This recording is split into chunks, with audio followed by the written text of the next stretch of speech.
importantes son las que se relacionan a las alteraciones en la estática fetal.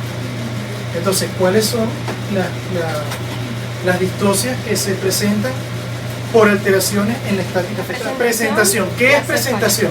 Presentación es la parte del ovoide fetal que se encuentra en contacto con el estrecho superior de la pelvis y que permite iniciar y desencadenar un trabajo de parto. Y culminar. O sea, debe ser capaz de culminarlo. Esto no quiere decir que todo paciente con cefálico va a terminar el trabajo de parto, pero en líneas generales, la presentación cefálica debe ser capaz de culminar un trabajo de parto. La presentación podálica debe ser capaz de culminar un trabajo de parto. Pero el hombro, y esto es importante porque hay literaturas que lo mencionan así como presentación, hombro, por ejemplo, o sea, hay una imposibilidad de culminar un trabajo de parto, porque es una situación transversa o una situación oblicua donde imposibilita la salida del feto de esta manera. ¿Me entiendes? Entonces, como hay una imposibilidad para culminar el trabajo de parto, no se considera presentación. Es decir, que la única presentación que hay es presentación cefálica y presentación podálica.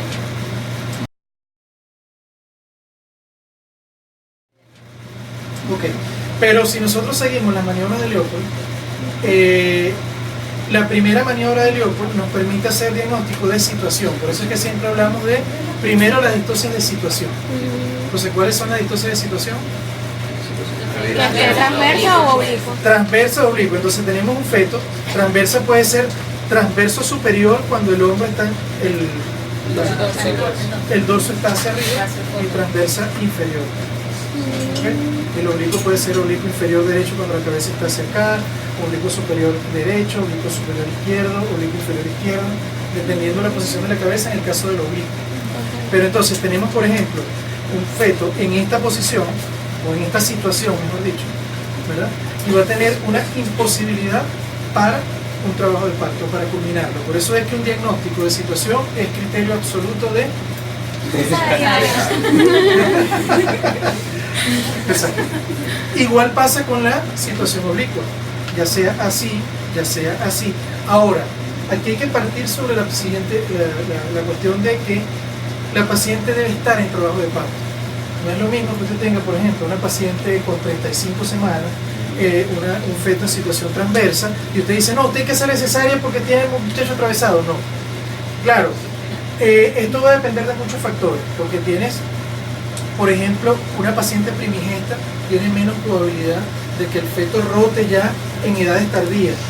Una paciente multípara posiblemente puede llegar inclusive hasta el término del embarazo, con una presentación podálica, y cuando 2 semanas después viene a parir está encefálico. Tiene mayor capacidad de movilidad, depende si hay un polidráneo, si hay un olivudráneo. Todo eso facilita la movilidad o la dificulta. Entonces, cuando hablamos de la distocia, esto lleva implícito que la paciente está iniciando trabajo de parto. Mientras no lo esté iniciando, uno dice, bueno, posiblemente puede haber, pero la distocia se presenta en el momento de iniciar el trabajo de parto. Porque el término distocia lleva implícito eso, lleva implícito trabajo de parto. Entonces que a veces, no, desde la semana 12 de embarazo, tiene una distocia funicular, una cosa así. Entonces, no, la distocia lleva implícito el trabajo de parto.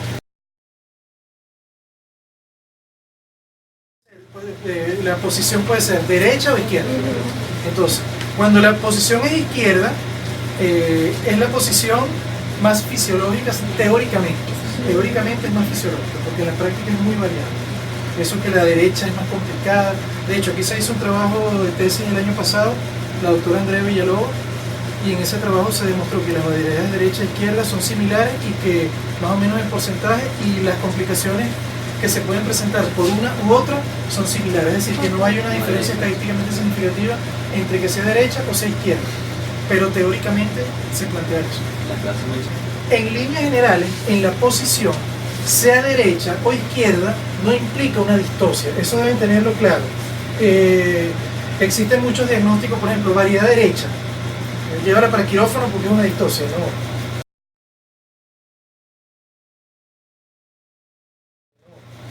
Después tenemos la presentación, que allí sí, vamos a decir, se presentan la mayor parte de las distocias. Entonces, pero la presentación tiene como subclasificaciones, vamos a decirlo así. y tenemos que en líneas generales la presentación puede ser cefálica o podálica. Ya eso, el hecho, por ejemplo, de que la presentación sea podálica, indica una distosia. Eso es una distosia. Independientemente que sea una podálica completa, que sea una podálica incompleta, modo nalga, modo pie, modo rodilla, como esté, ya el hecho de ser podálico es una distosia. Entonces tenemos presentación podálica, una distosia. Esa es la distosia de presentación, es la única que hay de presentación, porque la cefálica, en líneas generales, por ser presentación cefálica, no es una distosia.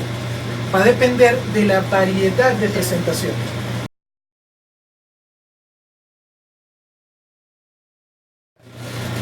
La variedad de presentación es el grado de flexión o de deflexión que tiene la cabeza fetal al momento de pasar a través del canal de parto. Entonces, tenemos que la variedad fisiológica es la cefálica de vértice, ¿verdad? Tenemos la flexión, donde ustedes se acuerdan de lo que es el mecanismo, que en un principio está en posición indiferente. En la medida que inician las primeras contracciones, comienza a pasar de un diámetro occipito frontal al suboccipito frontal y así se orienta al estrecho superior.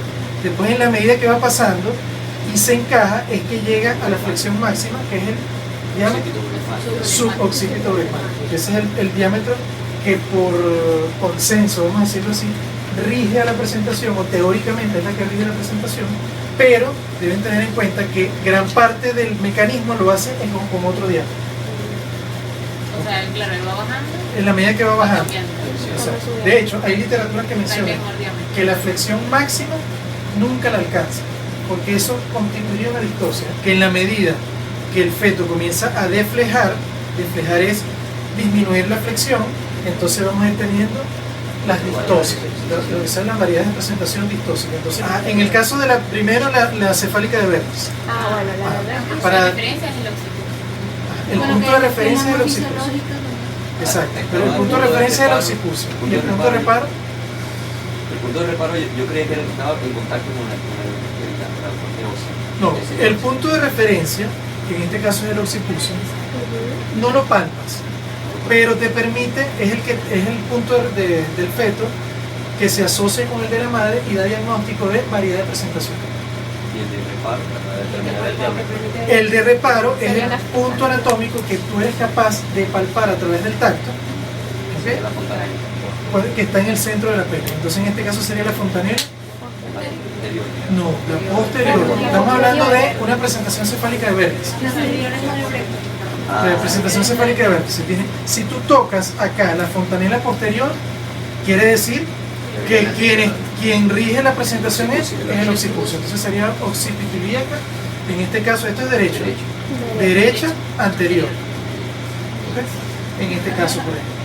Entonces, una vez que partimos de ese punto, entonces vamos a ver cómo son. Entonces tenemos el grado de flexión mínima, lo que se conoce como flexión mínima, pero ya es cierto grado de flexión, pero está flexionado, porque está flexionado. Entonces, en ese caso es de Bregman. Entonces, ¿qué característica tiene Bregman? El punto de referencia es la fontanela anterior. No, Ese es el punto de reparo. Ajá. Este diámetro que está acá, occipito frontal, es más grande que el suboccipito bregmático. El suboccipito bregmático es es este. arriba. Aquí se ve. ¿Ok? Entonces tiene este diámetro, vean en los dedos, más grande que este diámetro, que es más pequeño. Por eso ya el hecho de aumentar el diámetro de la cabeza lo constituye como una distosia. Recuerden que el diámetro anteroposterior del estrecho superior, que es más pequeño, que es el conjugado obstétrico, mide ¿cuánto? 10.5. 10.5. Entonces, si este diámetro iguala o supera al diámetro conjugado obstétrico, eso va a constituir una distosia. ¿Ok? ¿Cuánto mide el suboccipito bregmático? 9.5. Otra cosa importante acá es que en líneas generales se considera a estas variedades intermedias como evolución durante el trabajo de parto. Es decir, que probablemente un bregma comience a flexionarse y termine siendo un cefálico de vértice, o uno que está deflejado va a continuar deflejándose y convertirse en un tal. Para que sea frente, lo que se tiene que presentar es la frente, entonces debe estar así, así, así. Punto de referencia en la nariz. Por eso, entonces debe estar así, ¿no? Así. Entonces hay un cierto grado de deflexión. Por eso es que no vamos a hablar de posición indiferente, porque en realidad no es conveniente decirlo. Indiferente es muy indiferente, eso no es un concepto ni nada. Entonces, hablamos de indiferente en el mecanismo aquí porque él está como quiera. Pero aquí, ¿verdad? Hablamos de grado de flexión o de deflexión. Tenemos la flexión máxima, tenemos la flexión mínima, tenemos la deflexión mínima, que es la de frente, y tenemos la deflexión máxima, que es la de acá. La deflexión máxima, que es la de acá. ¿Ok?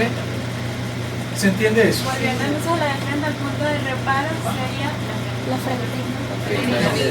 ¿Cómo tú, siempre para que no te confundas, cómo se nombra la variedad de presentación, la variedad de posición en frente? Por el punto de reparo que la frente.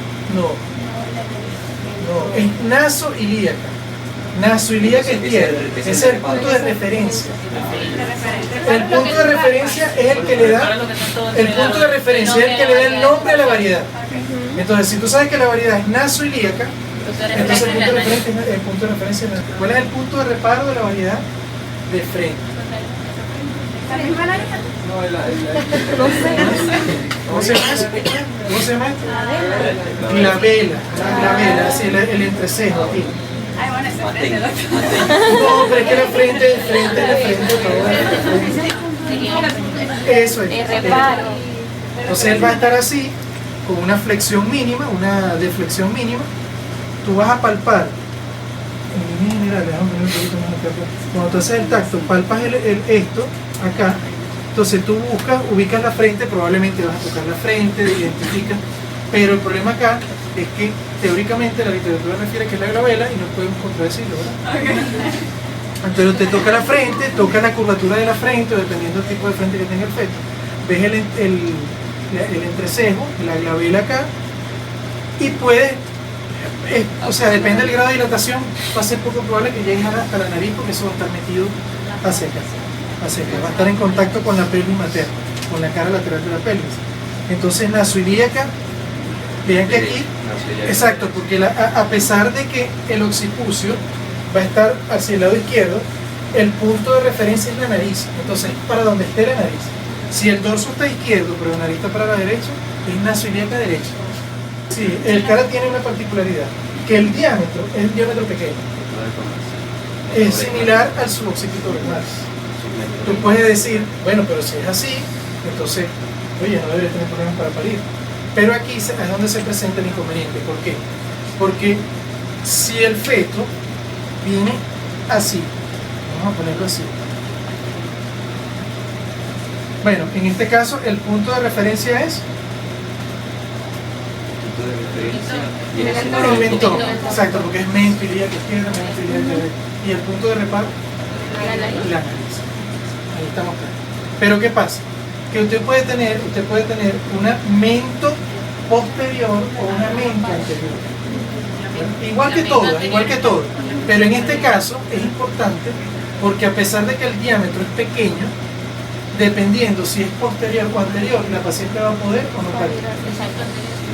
Entonces, aquí tenemos, por ejemplo, vamos a ponerlo así, no va a estar derechito aquí, pero es para ejemplificar acá lo que queremos explicar. Cuando ustedes se acuerdan de lo que es el eje de la pelvis, ¿verdad? Lo que es la curva de Caruso, que es una curva, ¿okay? Que tiene más o menos este sentido, una curva más o menos 90 grados, que va por todo el canal de parto. Entonces, cuando el feto va a pasar, se encaja, él debe vencer el ángulo de la curva de Caruso. Entonces, ese ángulo, el feto no tiene la movilidad suficiente para hacer esto, para vencer el ángulo de la curva de Caruso. O sea, se queda con este ángulo es muy pequeño. haciendo el ejemplo acá, vamos a sacarlo acá. Ángulo de Así, deflexión. está aquí primero, no tiene más movilidad, él se queda así. Y entonces este ángulo que forma la cabeza con respecto a la espalda es mucho más pequeño que la curva de Caruso. Entonces él ya no tiene movilidad y es imposible que este ángulo venza esa, como si lo hace así, por ejemplo. ¿Vean la diferencia? Así. Va en sentido contrario a la curva. Exacto. Entonces esta y tiene más movilidad. Entonces cuando él está así, puede vencer el obstáculo de mejor manera. Así que esto no es fácil, aquí tengo un parto distóxico todo el tiempo. Sí, entonces él tiene la posibilidad de vencer esa curva, y salir. A diferencia de cuando está así, que está atorado literalmente acá y no tiene cómo vencer la curva porque no se puede mover y el ángulo este es muy pequeño. El ángulo que forma la cabeza con respecto a la espalda. Aquí. Eso no es Se porque queda- la cabeza choca con el borde inferior del pubis y ya no puede deflectar más. Ya no puede Exacto. doblar ni Pero no puede hacer un ángulo más pequeño. Porque no puede, no varía el ángulo. Entonces él está aquí, ¿verdad? Él está acá. Aquí yo creo que el doctor en clase mencionó que ofrecía un diámetro conjugado entre la espalda y Que es el occipito external. Sí, lo que pasa es que aquí, vamos a decirlo de esta manera, yo lo que quiero tratar es de que ustedes entiendan el por qué no pasa, Exacto. ¿verdad? Porque a la final, cuando tú tienes esto y el feto va a tratar como está desflejado, va a tratar de desflejarse más, porque ese es el mecanismo que él tiene para tratar de pasar. Y mientras más se desfleja, menos pasa. Menos pasa porque queda más estancado. Este ángulo se hace mucho más pequeño y mientras más pequeño se haga, menos va a pasar ese ángulo más grande de la curva de Caruso. Y por supuesto que apelotonado así, ya el diámetro deja de ser solamente este y entonces comienza a apelotonarse todo acá, menos para salir. ¿Ves? Entonces esa es la razón principalmente, pero él se queda literalmente atorado. No puede, pues, aquí va una curva, no puede. Pero así,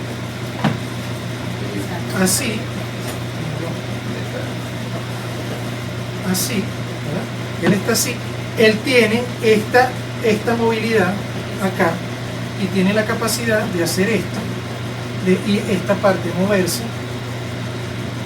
Voy a triangular, y salir. los hombros Tiene no la, hacen una rotación la ahí. movilidad. Por supuesto, cuando es variedad posterior, que él está de cara, cuando tenemos un parto de esas características, él está así, en lo que él desprende la cara, el mecanismo contrario, recuerden Hace en que vez de flexión de una extensión hacia una flexión. Y ya aquí, él puede hacerlo espontáneamente o lo hace usted, lo rota, ya sea hacia acá o hacia acá, dependiendo hacia donde sea más fácil, hacia donde está el dorso, o hacia donde él mismo trate de rotar. Eso sí, no traten de rotarlo al contrario porque se puede quedar allí pegado y hacer una distosia de hombro. Entonces aquí partimos sobre la base de que la presentación de cara, mento posterior, y aunque es mento posterior, es aquella donde viene así, es decir, con el occipucio hacia arriba, el mentón hacia abajo, que sería, si fuese cefálico de vértice, la forma como él va a salir, así. Pero cuando está así, es mento posterior. Recuerden que el mentón es quien le da el nombre a la variedad. Entonces, por ejemplo, si está así, es mento ilíaco, así. Posterior. Mento ilíaco, ¿qué? Derecho. Derecho posterior. Mento ilíaco derecho posterior. Entonces, la variedad en general, las mentos posteriores son indicación absoluta de cesárea. ¿Ok? Las mentos anteriores, que es la que vendría al contrario, es decir, que si fuese una cefálica de vértice, lo que correspondería en un cara como posterior, en una cefálica de vértice es una anterior. Porque viene así, con la espalda hacia arriba, con la espalda laterosuperior, siempre, así. Caso de infección. Pero como está desflejado y el punto de referencia es el mentón, eso para que no se confunda, porque muchas veces tiende a confundir Porque tú dices, bueno, si viene así, es anterior, si viene así, es posterior.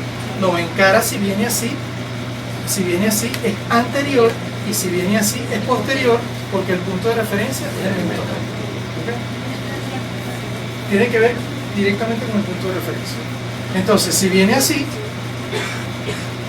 tenemos la variedad mento anterior, que puede ser mento ilíaca derecha anterior, mento ilíaca izquierda anterior, inclusive en algunos casos puede ser mento ilíaca transversa, depende de cómo se encuentra. Entonces, él sale, el feto sale, una vez que sale, macrosómico, en la cabeza se flexiona, o sea, el mecanismo en lo que sale flexiona, y en lo que flexiona hace un mecanismo de rotación espontáneo o no, eso depende del tamaño del feto, del canal de parto. Entonces él gira, o si no gira nosotros lo ayudamos, y allí es como un parto normal, sale y sale. ¿Okay? Ahora, en la cefálica, en la presentación de cara, mento anterior, se puede contemplar el parto. Ahora, esto no quiere decir que no sea distóxico. Esto no quiere decir que la paciente termine cesárea.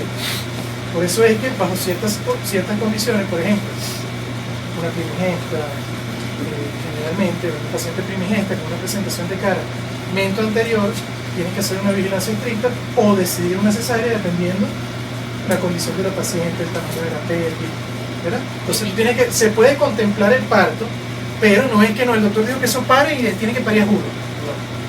En una multípara tienes que contemplar otras cosas, porque esto es más frecuente en multípara que en primigesta, por la mayor movilidad de feto, se mueve más. Entonces, y también en poligamia, pero principalmente en multípara. Pero en multípara, entonces ya usted sí puede decir, bueno, vamos a darle una prueba de trabajo de parto. Generalmente pacientes con este tipo de distosia que se pueden llevar a parto van condicionados, es decir, no es que vas a parir, no, ellos van a prueba de trabajo de parto, es decir, le damos 4 horas, vemos cómo evoluciona, y si la evolución es satisfactoria, continuamos el trabajo de parto. Si vemos que no hay evolución, tiene una hiperdinamia y no progresa, entonces ya allí uno toma la otra conducta. O sea, por eso es que deben tener claro que no es que pare, no, esa muchacha tiene que parir porque es así, no. O sea, la que calza para ir a trabajo de parto debe ir condicionada. Va a prueba de trabajo de parto, se le dan unas horas dependiendo de las características de la paciente, y si en esas horas evoluciona bien, continúa el trabajo de parto. Si no evoluciona bien, se le hace una cesárea.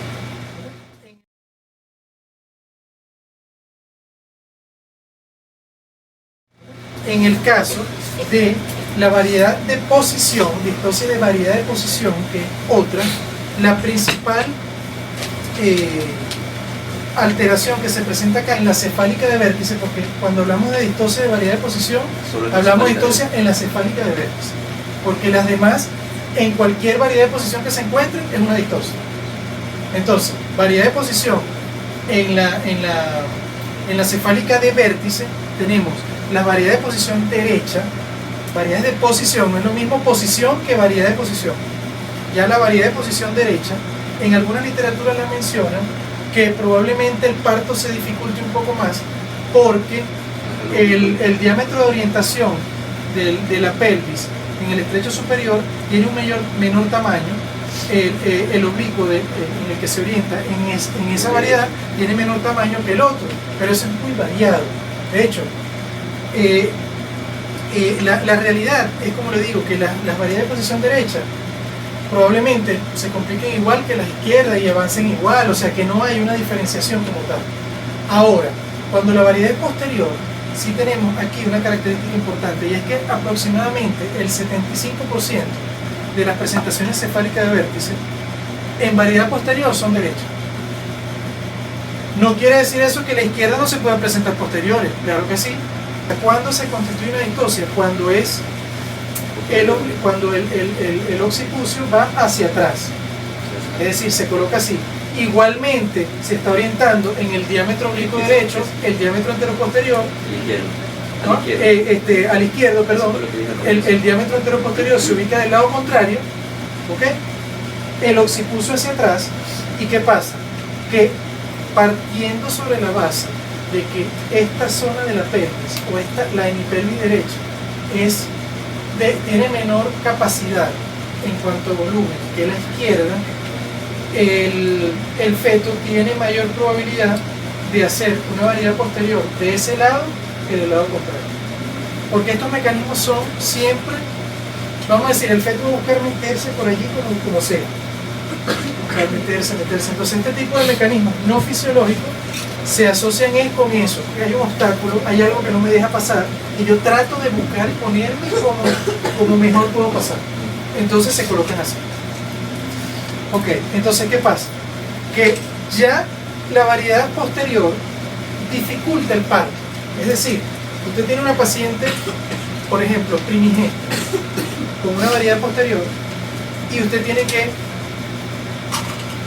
ver muy bien el partograma, ver muy bien la evolución, porque la paciente tiende a progresar lento, a salirse de la curva, porque esta variedad implica que la paciente tiene que hacer mecanismos extras para que termine de pasar, y segundo, que posiblemente haya algún obstáculo, que no lo sabemos, posiblemente, oye, está bien, todo bien, pero posiblemente puede haber un obstáculo.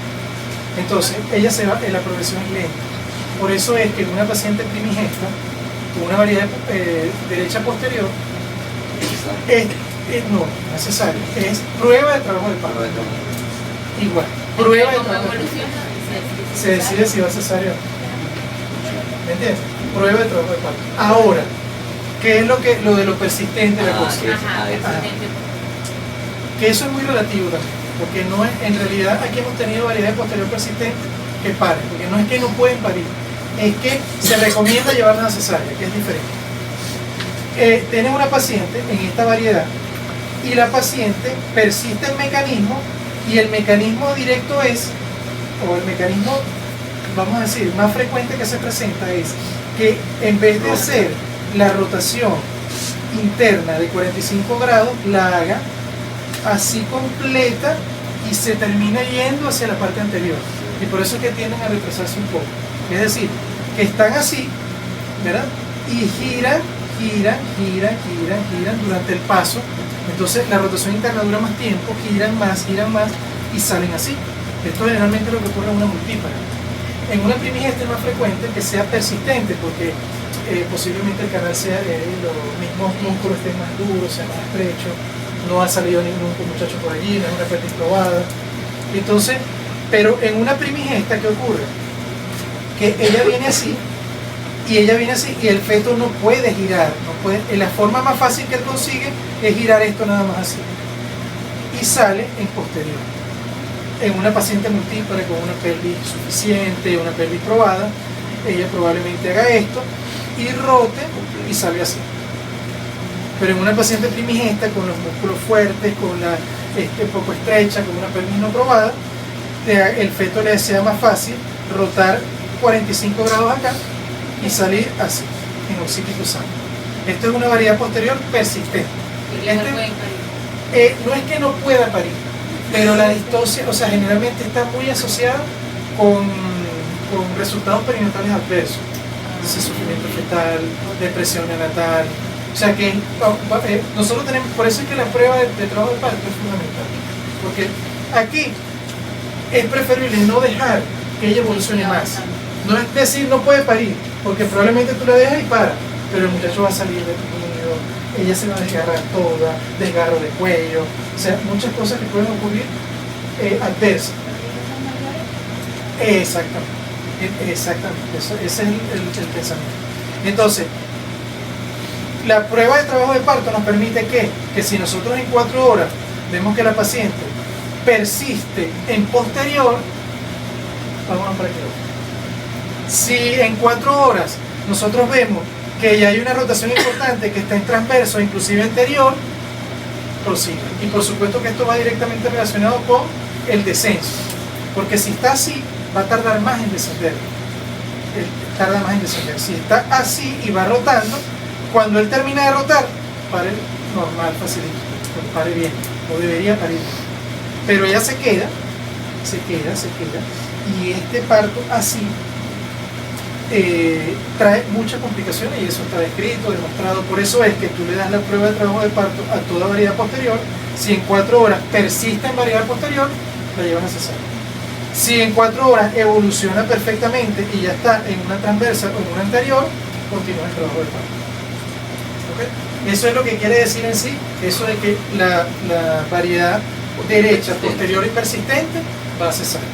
Pero no que no pueda, que es imposible parir, no. Puede parir, pero en condiciones adversas. Vamos a tener un feto de sufrimiento fetal y posteriormente deprimido, desgarro en grado 4, desgarro de cuello importante, hipotonía uterina, una gran cantidad de complicaciones que es lo que no lo queremos.